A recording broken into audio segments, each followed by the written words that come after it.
And we're continuing our 2019 Gen Con coverage. I'm here with Raymond, designer of City of the Big Shoulders. This game, we are getting a review copy.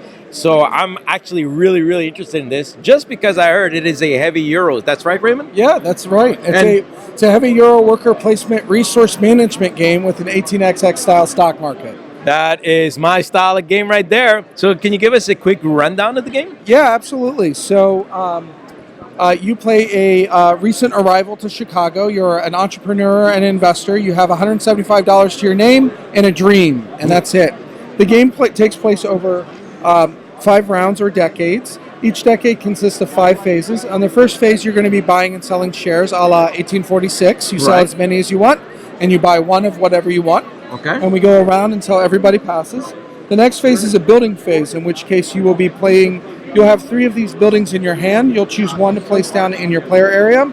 You'll throw one away from the game, and you'll keep one that you might want to play in a future round. Okay. This is important for a couple reasons. One, it means the game completely develops differently every time you play the game. It's a completely different game. The second thing is, these become action spaces. So on the next round, next phase, which is a worker placement phase, people are going to be placing their workers out on either spaces owned by the government or the bank, or spaces owned by the players. Oh, that's really cool. Okay. I might be the yellow player, but I might go use the red player's building, in which case my company will pay the red player $10 for the right to use Okay, that's the cost building. right here. Yeah. Okay. And so everybody will place their workers. It's a variable turn order, but for most of the game, it tends to be clockwise. Okay. And then there's an operating phase. In the operating phase, you are going to be running factories in your company. So over the course of the game, you're going to be trying to improve this company.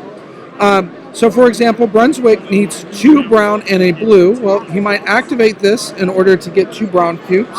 Okay. And then he needs to buy a blue cube. So he might come up here. Oh, there are no blue cubes. Maybe he buys 2 of these and then exchanges them for a blue cube. Oh, here we go. Yeah, there's the exchange. Okay. He turns those into resources. He produces 2 goods. So we'll have him produce 2 goods. There we go. And then he sells them. They sell for $80 a piece. So you go 80, 160 plus because you filled the card here. Right. He gets a $50 bonus to his run. So 210. He runs for $21 a share. There are 10 share companies. Since you are the president, you get 30. You have 30% of the company. Wow. And you get $21 3 times. I am a minority shareholder. I only have 10%. I get $21 once, and the rest of the money goes in the company. Since he paid at least a share price, he jumps up on the share track.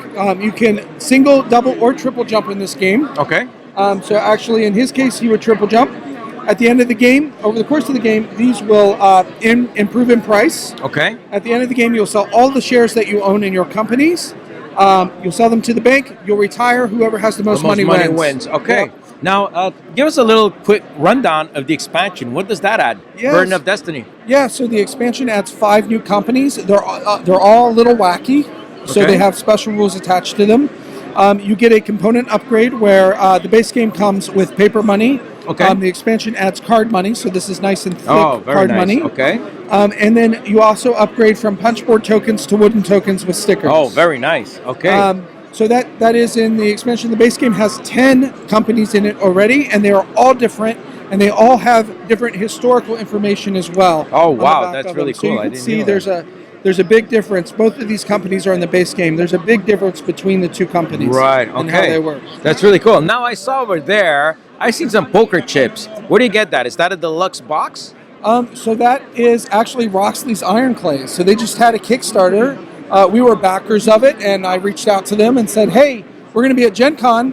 Why don't you give us some free chips? And they did? Yeah, they did. And you gave them a free game, I hope? Yes, of course. Of course, we sent them a game. And they also sent over the box, the wooden box crate. So we have the only in America right now available here at Gen Con to take a look at. It's not for sale. Not for sale. But if you backed and you're interested in what the wooden box looks like, you can come by our booth and take a look. All right. Well, there you have it, guys. We are getting a review copy of City of the Big Shoulders with the expansion. We will be using the expansion pieces. This is actually one of the most anticipated game I want to play, just because it's a heavy Euro. You know our style here at Bored to Death, and that looks right up my alley. And Raymond, I'm pretty sure I'm going to like this game. Oh, hey, thank you so much. Thanks, I really man. appreciate you stopping by. And enjoy the rest of the con, all right? Yes, absolutely. Thanks. Subscribe now to our channel to stay in the loop. If you like our work, help us continue by sharing the channel to your gaming group. Thanks for watching and happy gaming.